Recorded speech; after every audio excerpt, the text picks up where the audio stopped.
pangalan ko po ay Jeneline Obalcos. Ako po ay siyam na taong gulang na po. Ito po ang aking karanasan nung ako'y 4 na taong gulang na po. Nung aking pag-uwi po ay nakita ko po ang aking mga magulang na nag-aaway po at pinagsabihan ko po sila na kung mag-aaway po kayo, wag po kayo sa harapan ng mga bata. At nagtingin po sila at nagyakapan po. Ito po ang aking karanasan. Ito po ang aking karanasan, natutunan ko po kay St. Raymond of the Assisi. Magandang araw po at inyo narinig po ni si Jacqueline. Jeneline Valgos, ang kanyang testimonya nung siya po ay nasa 4 na taong gulang na pangyayari na siya isa rin na nakikinig sa aking mga aral. At nang siya umuwi sa kanilang tahanan, nakita niya ang kanyang mga magulang na nag-aaway at kanya na pagsabihan na sinasabi niya na kung kayo mag-aaway ay huwag sa harapan ng mga bata. At doon, hindi na muling nag-away dahil nagtinginan at niyakap nila ang kanilang anak na babaeng na pagsabihan na huwag silang mag-away. Ito po ay isang ahayag na ipinararating ko hindi upang kayo himukin o makadagdag ng bilang na pumapasok sa pananampalatayang ito na St. Raymond of the Assisi, the Kingdom of God. Ito po ay pinakikita ko lamang kung ano ang diferensya ng isang Kristiyanong relihiyon at ang isang Kristong tagapagligtas. So in other words, what difference between Christian religion and Christ, the Savior of the world? Alam po ninyo, kaya po pinakikita sa inyo ito, dito ko po inahayag kung ano ang diferensya ng isang pananampalatayang relihiyon, ang Kristiyano, at ang tunay na tagapagligtas na si Kristo. Dahil sa relihiyon po, hindi ka po pwedeng maging isang preacher o isang pastor kung hindi po ito'y naatasan o binibigyan ng authorization na ikaw ay may karapatan mangaral sa tao.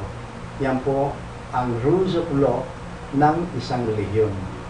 Ngunit kaya ko itong pinakikita sa inyo ay isang batang musmus na 4 na taon. Dito ko rin pinakikita kung ano ang Kristong tagapagligtas.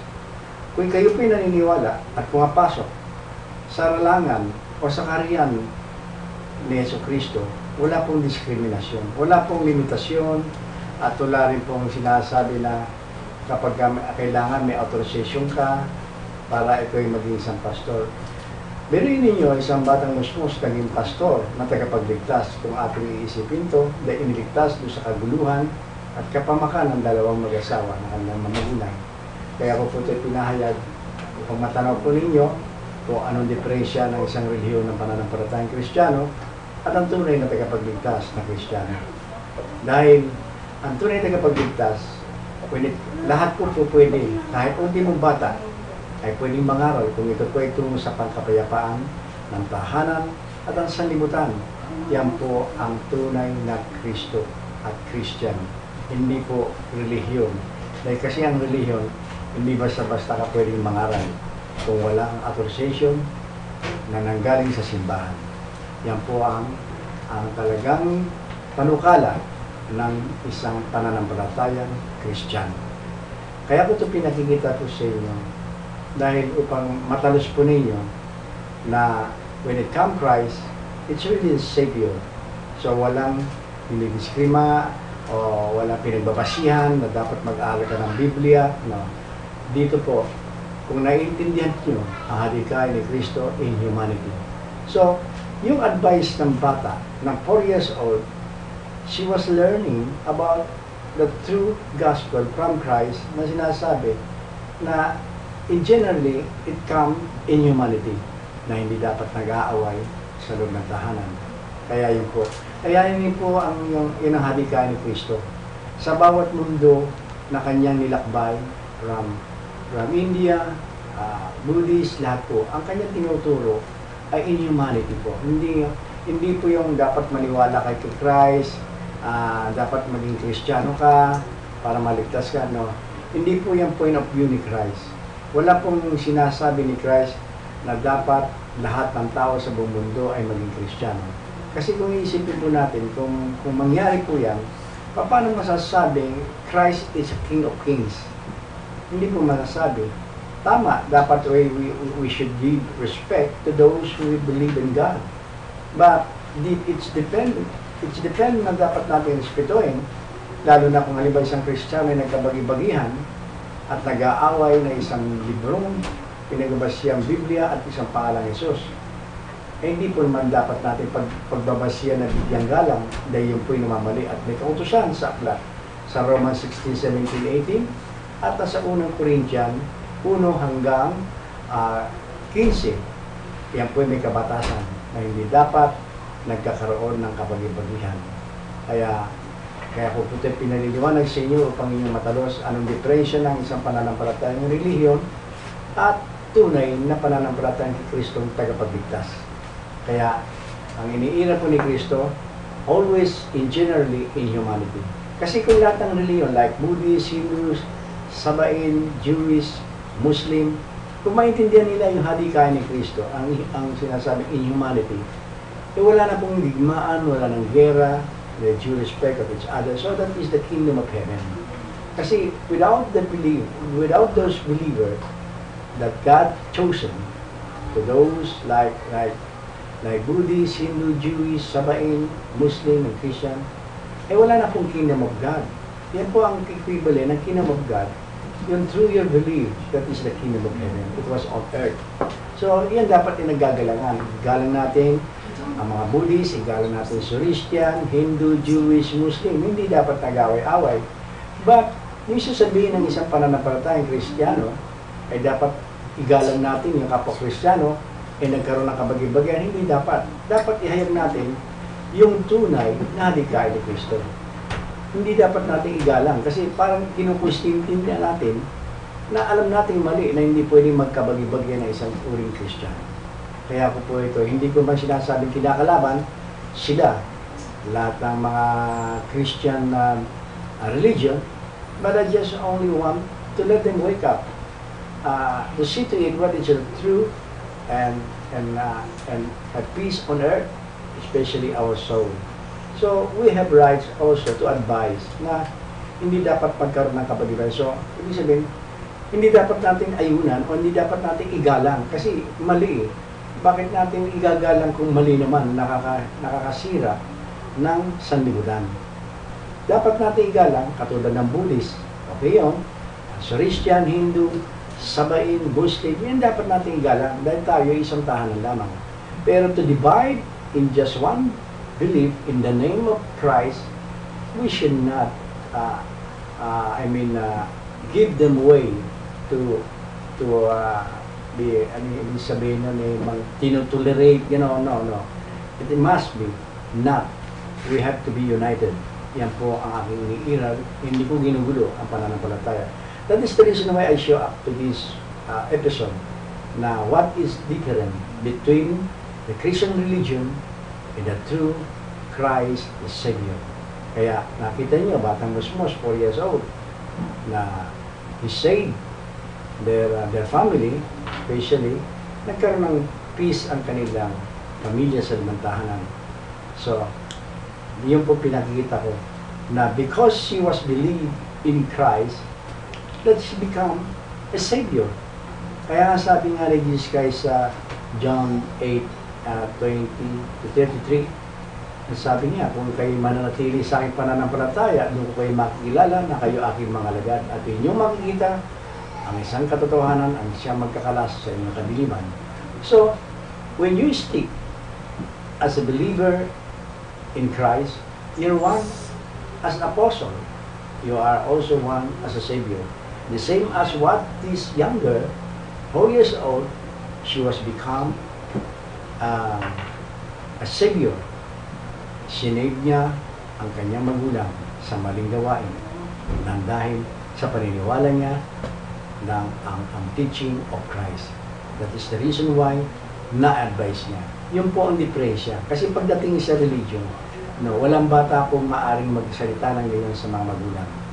Pero when you come, you believe in Christ, you have rights. Whatever it is, whoever you are, anumang edad mo, when it comes for peace on earth and to good for our soul. Everyone have rights to speak and to preach. Yan po ang diferensya ng tunay na Kristiyano than the religion. Kasi ang religion, sa totoo, kaya sinabi ng God, you cannot serve the two masters at the same time. Kakamuyan ng isa, kalulugdan naman ng isa. Yan sa lapit. Kaya sa lapit ang spiritual, hindi maaro. Kaya doon po. Kinalugdan ng mga relihiyon ang salapi. Kaya katakot-takot na mga nakarehistro, na mga Christian sa ating bansa, sa Pilipinas. But, tignan po natin, wala pong nakikitang kapayapaan. Kaya rin po kaya sinabi ni Jesus Christ sa Apocalypse na sinasabi niya, I will bring down the New Jerusalem with my new name. In fact, she came from the Jerusalem in Israel. But how come that she said that he will bring down the New Jerusalem kingdom from heaven with his new name? Kaya titingnan po natin, lahat ng reliyon pong mga from Jewish, almost came from Israel, like Muslim, Christian. Pero anong nagawang kapayapaan? Wala. We always do what is the will in Jerusalem, in Israel. So, kaya sinabi ni Jesus Christ, I will bring down the New Jerusalem. That is mean, the will of God, He will bring down from heaven to spread the will of God on earth and with His new name, because man has destroyed and banished the sacred and blessed name of Jesus. Nasira na po yan. Kaya sinabi sa Apocalypse 3, verse 12, yan po. But God the Father, He was said also in Apocalypse 2, verse 17, na kapag ang magtatagumpay, ibibigyan kung may manang natatago na puting bato na walang nakakalam, kundi siya lang tumatanggap ang bagong pangalan. Yan po ay katotohanan ang lahat nakasulat sa aklat. Kaya ngayon alam po natin kung bakit ko nasabi what difference between Christian religion and Christ the Savior. Now, it is not the religion who can change our world, even the government. Kaya ito po ay pinamamahagi ko rin para may unawan po natin. Remember, for how many generations had been passed? And almost also 2,000 years. That was, the law has been written in the Bible. 2,000 taon na po nakasulat yan, pero wala pong nanatiling kapayapaan at katahimikan ng ating sanlibutan. Sa dami mga nangangaral, wala pong pagbabago ng mundo. Kaya ko sinasabi po sa inyo, ang pagbabago ng mundo, hindi po relihiyon ang mga pagdudulot ng pagbabago. Kung hindi, kayo mismo ang mga tao. You yourself who could able to change the face of the world or on earth. Yan po. As it is in heaven. Kasi kahit ng gobyerno, hindi nila kayang baguhin ang mundo. Kayo mga tao ang pwedeng magbago. Kaya po ako narito at nananawagan sa inyo na magkaisa, tumigil ang lahat ng kalokohan. Huwag na po tayong magpakabata at magpaka-alipin sa mga relihiyon. Religion cannot save us. Bear in mind, to this generation, religion is a silent killer of our soul on earth. Yan po. Yan po ang totoo. Kung basta ninyo mga relihiyon, kumbaga one umbrella, nag-away-away, nagsisiraan. So how could they able to save your soul? Hindi po. Hindi, walang totoo po yan. Walang makakasave kung hindi kayo lamang ang pagbabago. That is the reason why I'm here in front of you na in-announce ko mag-gumising at magpakatotoo. Huwag po tayo magpalipin sa pananampalatayang mali ang mahadikain. Always open our own Bible. Remember the Bible ay totoo. Ngunit ang humawak ay pawang kasinungalingan. Dahil kung totoo sila, hindi dapat nagkaroon ng kabagi-bagian ng isang Kristiyano. Yan po isang matuwid na aral ng Ebanghelyo. So, paano ngayon may babalik? Alam ba niyo mga brothers and sisters na nakikinig? Pwede po nating baguhin. kapag ito yung inyong naintindihan ng aking mga aral, babalik po tayo sa dating nating mga karanasan. Nung araw po ang bigas o salot. 1 sentimo, 2 pirasong saging. 10 piso, pwede ka na makipag-date. Manood ka ng sine. Ang pamasahe sa jeep, 5 centavos. Ito kaya ay mangyayari. Magaganap po yan. Yan ang totoo. Kung maintindihan ninyo ang aking mga aral nito, sadyang walang kapayapaan, o sadyang ibig sabihin, wala ng giyera, wala ng digmaan. So, ang isipin ng mga tao sa bawat nasyon, paano mabuhay at anong ikabubuhay. So, wala na pong mga bakanting lote, lahat magtatanim na po yan. Ngayon, ito sa pagtatanim, ang pagkakaisa ng taong bayan, magkakaroon po ng overflow, like rice. Siyempre, pag nag-overflow niyan, wala na pong 4 kilo, babalik po sa porsado. Yan po ang totoo. Hanggang sa saging lahat. Siyempre, ang iniisip ng tao, magplan, ganon. So, yung langis naman, makakontrol din yan. Huwag mong padalhan ng pagkain, huwag mong rasyonan ng pagkain, supportan sa kanila. Pag hindi nila ibabang langis, papipilitan silang ibabang langis dahil sa pagkain. Dahil wala silang makakain. So, babalik sa normal, magiging paraiso muli ang daigdig. Yan po to. Instead na mag-invento sila sa ikamamatay, mga hydrogen bomb, lahat, hindi na po. Dahil ang isipin ng tao, paano mabuhay? Dahil diktrinado na ang lahat sa anong aral in humanity. Yung pong iniiral ni Jesus Christ sa tunay na kasaysayan at tunay na buhay. So, pagbasihan ninyo kung totoo o hindi na sinasabi kong iniiral in humanity. Remember what it means na sinasabing love your enemy. And generally, pagdating sa end, it is automatically in humanity. Love your enemy, di ba? So pag sinabing if they throw you stone, throw them back of peace, in humanity pa rin yun ang pagdating sa dulo. Yan ang ano. Kaya, so ang iniiral ni Jesus Christ, in humanity, brotherhood. Yan po ang totoo. Love one another. So, kapag naintindihan ng bawat chosen God, na like Buddhist, Hindus, sabayin lahat, ay kahit anong ito iutos ng gobyerno hindi na susunod. Kasi, out of the humanity, wala nang susunod sa pamahalaan. Dahil ang kumukontrol ay ang taong bayan. Dahil nadoktrinahan ng wastong aral. Yan po, kaya po nawala. Excuse me. Kaya nawala po sa aklat ng kasaysayan when he was 13 years old. Nawala po sa istorya ng Biblia si Jesus Christ. Naglakbay po yan hanggang sa nakarating sa China. So yan po yung ini-spread out niya na sinasabing brotherhood, love one another. It means in humanity. Yan po ang totoo. Naalala ba ninyo nagkaroon ng gera ng Vietnam War? So ang mga Buddhists, I was salute them. I really great for what they show to the world. Dahil sa digmaan ng China at saka Vietnam, hindi ba ninyo nakita yung Buddha, ay yung Buddhist, nagbuhos ng gas sa katawan at sinunog, 2 at 3. Napilit kita na sinasabing stop the war because that is all our is brother, sabi. Para matigil lang pinakita, nagbuhos sila, naligo sila ng gas at sinimbahan ng sarili. To stop the war. So meaning, us man should be in humanity. Yun po ang ano. Kaya napakagandang pangitain po ang ginawa ng Buddhist sa totoo. Kaya yun po ang hadikain ni Kristo. Hindi hadikain ni Kristo, magtatag kayo ng maraming relihiyon sa pangalan niya. Hindi po, at mag-away-away kayo at gamitin yung pangalan niya sa panluloko niyo sa tao, panganak buhay. Yung mga pinaliwanag ko sa inyo, ang tungkol sa ikapo. Yan ay po yung buksan po ninyo ang Biblia po ninyo. Series 1982 para matanaw po ninyo na hindi ni-revise po yan. That was internationally ng Bible po yan. Ang gumawa po yan, Bible Society of the Philippines. Yan po nga niya. Kaya dapat unawaan po natin. Huwag pa tayo mas naniniwala sa mga reliyon. Ang reliyon po ngayon, it seems like a fraternity. Yan po ang totoo.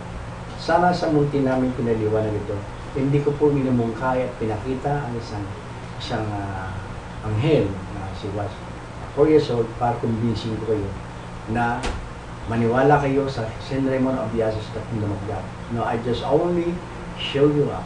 This is a sample what different between Christian religion and a true Christian, the Savior of the world. That was according to Jesus Christ in John 9. Kahit na John 13, meron din po kasahan ko ninyo. Ang sabi niya, kung ako'y inyong mahal, gagawin din niyo ang aking ginagawa. Magmahalan kayo, sapagkat doon ay makikita ng mga tao na kayo'y aking mga alagad. So meaning, you are one of the apostle of Christ. You are the Savior of the world. So remember, Christ or Christian, it's a peacemaker, not a troublemaker. The same to those who are around the world na sila'y nag-aaway na isang Christian. Napakalaking kamalian ang nagaganap sa mundo. Kaya po, sana sa munti kong salaysay nito, ipinahayag sa inyo, maunawaan po ninyo. Ito po hindi pangumbinsi sa inyo. Ngunit kung kinakailangan ninyong malaman ng ano pang bagay, just come with me and I will show you the way of Jesus of Nazareth and the kingdom of God, my Father in heaven. Ito po ay si St. Raymond of the Ashes, ang aking puting bato na St. Raymond of the Ashes, the kingdom of God. Yan po. At sana naman, bago na po tayong lahat, huwag po natin konsintihin ang isang maling pananampalataya. Bear in mind, walang maliligtas na Christian. Naihayag ko na po sa inyo yan. Nandoon po yan sa Matthew 25, Matthew 12:25 hanggang sa 30 to 32. Walang maliligtas. Yan ang totoo. Tayo lang ang siyang pwedeng makapagligtas sa ating sarili at mapagbago ng ating mundo itong pinatatayan. Let us be united. Let us be joined together, holding hands and show the world that Christ is a Prince of Peace and the Savior of all mankind. Maraming salamat po sa inyong pagkikinig. Manawaring ay meron po kayong naiintindihan at natutuhan. Kaya po ako narito, hindi man nakapagpaligsahan o magpaparami ng tao, kundi imulat ang tunay na Ebanghelyo. Bear in mind, ito po ang Ebanghelyo ni St. Raymond of the Ashes. Have a good day and a blessed day. May the peace of the world let us be done. God bless you.